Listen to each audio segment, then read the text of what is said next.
ಕಾಂಗ್ರೆಸ್ನ ಒಳಗಡೆ ಅಜಿತ್ ಪವಾರ್ ಕೂಡ ಇದ್ದಾರೆ, ಶಿಂದೆ ಕೂಡ ಇದ್ದಾರೆ. ಅವ್ರು ಯಾರು ಯಾವಾಗ ಹೊರಗೆ ಬರ್ತಾರೆ ಗೊತ್ತಿಲ್ಲ ಅಂತ ಹೇಳಿದ್ದಾರೆ.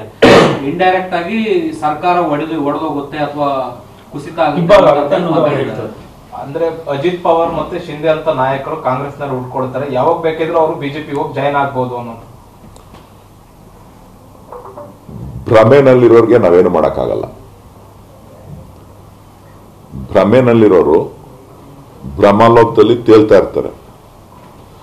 ಅಸ್ತಿತ್ವವನ್ನು ಕಳೆದವರು ಬೇರೆಯವ್ರ ಆಶ್ರಯನ ಪಡೆಯೋದು ಸಾಮಾನ್ಯ. ಆ ಪ್ರೋಸೆಸ್ ಅಲ್ಲಿ ಇದ್ದಾರೆ. ಸರ್, ಈಗ ಕುಮಾರಸ್ವಾಮಿ ಅವರು ಹೇಳ್ತಿದ್ದಾರೆ ಅವರಿಗೆ ಒತ್ತಡ ಬರ್ತಿದೆ ಅಂತೆ, ಲೋಕಸಭೆಯಲ್ಲಿ ಅವರು ಸ್ಪರ್ಧೆ ಮಾಡಬೇಕು ಅನ್ನುವಂತಹ ನಿಟ್ಟಿನಲ್ಲಿ. ಬೆಂಗಳೂರು ಗ್ರಾಮಾಂತರ, ಬೆಂಗಳೂರು ಉತ್ತರ, ಮಂಡ್ಯ ಹೀಗೆ ಎಲ್ಲಾ ಕಡೆಯಿಂದ ಒತ್ತಡ ಬರ್ತಿದೆ, ಸ್ಪರ್ಧೆ ಮಾಡಬೇಕು ಅನ್ನುವಂಥದ್ದು. ಆದ್ರೆ ಅವ್ರಿಗೂ ನಿರ್ಧಾರ ಮಾಡಿಲ್ಲ ಅಂತ ಹೇಳ್ತಿದ್ದಾರೆ. ಒಂದ್ ವೇಳೆ ಅವರು ಬೆಂಗಳೂರು ಗ್ರಾಮಾಂತರದಿಂದ ಸ್ಪರ್ಧೆ ಮಾಡಿದ್ದೆ ಆದ್ಲಿ ನೀವು ಸ್ವಾಗತ ಮಾಡ್ತೀರಾ?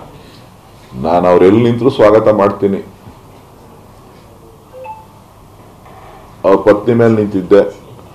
ನಾನು ಲೋಕಸಭೆಗೆ ಬರೋಕೆ ಅವರೇ ಕಾರಣ, ಕುಮಾರಸ್ವಾಮಿ ಅವರು. ನಾನು ರಾಜಕಾರಣಕ್ಕೆ ಬರೋದಕ್ಕೂ ಅವರೇ ನನಗೆ ದಾರಿ ತೋರಿಸಿದ್ದು.